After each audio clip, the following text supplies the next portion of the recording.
Couch Conversations. I'm your host, Nazario, and today I'm going to be recapping Week 8 of the college football season. So some main topics, going to be Illinois upstates Penn State in 9 overtimes. Iowa State upstates number 8 Oklahoma State. UC survives, Oklahoma Baylor survives, and OSU dominates.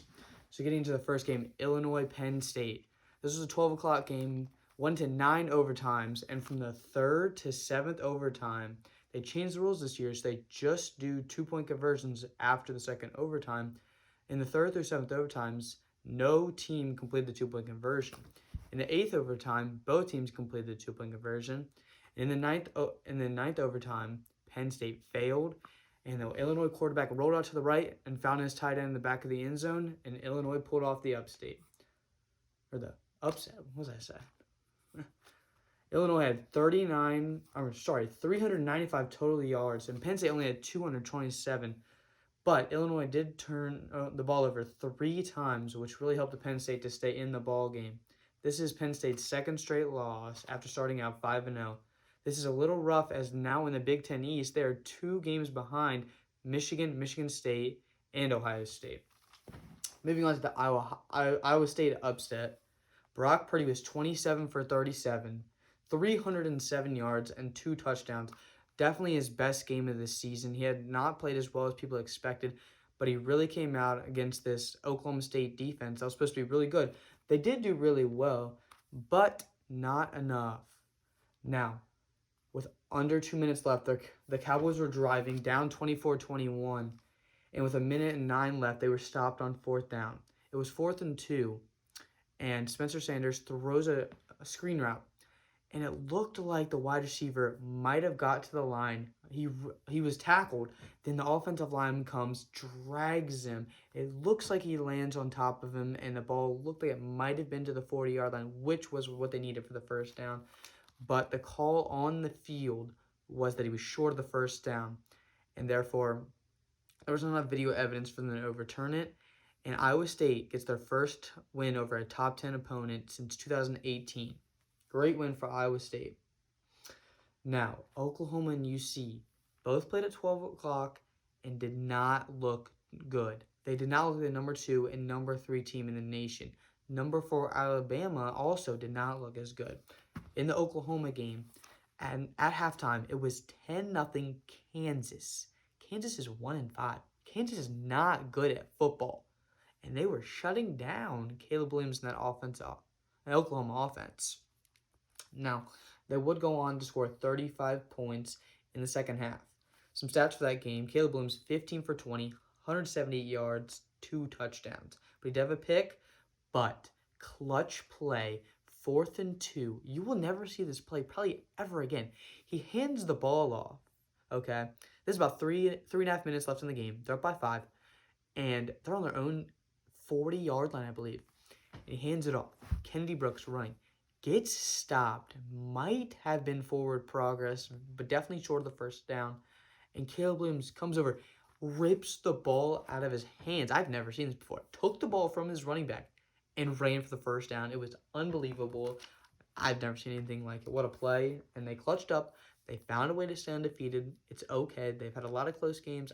I don't know right now if they can compete to win the national title, but they're undefeated, and that's all that matters.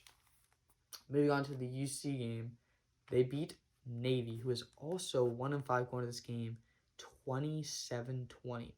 It was at Navy. Not that that really matters, but Navy time of possession in this game was 39 minutes, 27 seconds. UC only 20 minutes and 33 seconds. UC, one thing they got to work on from this game is they had 11 penalties for 93 yards. You cannot have that as the number 2 team in the nation when you're playing Navy. You just can't have that. They were also outgained in this game, 300 to 271, which, that is not a lot of yards for their offense. And one of these problems I'm seeing, Jerome Ford, he's a beast. Only 15 carries for 90 yards and a touchdown. You got to get this man the ball even more. Just feed that man. All right. Desmond Ritter, though, 18 for 30, 176 yards, 2 touchdowns. Did have a pick, but it's okay. It's all right. They won, stay undefeated, keep winning games. They got to dominate a little more if they really want to make the playoff. Moving on to the Big Ten, Michigan stays undefeated, and this means Michigan and Michigan State will both be undefeated going to that matchup next week. Michigan looked really well versus Northwestern. They beat them 33-7. They had a combined 294 total rushing yards. That is great. They don't have to rely on the freshman Cade McNamara to make plays when they can just run the ball down your throat. Now, we will see what they can do against Michigan State's defense, eventually Penn State's defense, which is really good, and Ohio State's defense, which we will talk about them later. Now, this could be Jim Harbaugh's year to finally get over the hump. They look like they have a quarterback who can make plays, move around a little bit, and they got a great offense. And in general, they should have a great offense and a great defense as well. So we'll see. Now, Purdue last week coming off a huge upset in Iowa City, 24-7. They dropped a 30-13 loss at home to Wisconsin. Wisconsin had not looked well on offense, but somehow they put up 30 points on the Purdue Boilermakers. That's rough. That really puts Iowa in the driver's seat to win their division and go to the Big Ten Championship, because now Purdue has 2 losses in the conference, and Iowa gets to play Wisconsin, so they should be able to beat them and go to the Big Ten Championship. Now, Ohio State, Saturday night versus Indiana in Indiana. It's supposed to be a closer game, and wow, did they dominate, and they looked terrific. Won 54-7 the final. It was 14-7 at the end of the first quarter, and these dudes put up 30 points in the second quarter. 30 points. C.J. Stroud, 20 for 28, 296 yards, 4 touchdowns. Ohio State's total yards, 539. Indiana, 128 yards. Wow, that's domination. That's great coaching by Ryan Day. They play Penn State coming up. Now, Penn State just lost to Illinois, and I thought Penn State was going to be able to recover from that Iowa loss and come back and win the Big Ten East, but that is not true. I believe Ohio State right now should be the team that's favored to win the Big Ten East. We'll see. Moving on to the ACC, the only team that I believe has any chance of making the college football playoff is number 16 Wake Forest. And man, what a game. I mean, the final score, you won't believe this when I tell you. 70-56? Are you joking? No, I am not joking. This is unbelievable. They played Army. You think Army, the triple option, run the clock, and you're not going to get many possessions. Well, that's true. They actually only possessed the ball for 17 minutes. They put up 70 points in 17 minutes? That is unbelievable. Their quarterback, 23 for 29, 458 yards, 5 touchdowns. Wake Forest also finished with 638 total yards. Now, another game in the ACC, Clemson versus Pittsburgh, and Clemson is the same division as Wake Forest.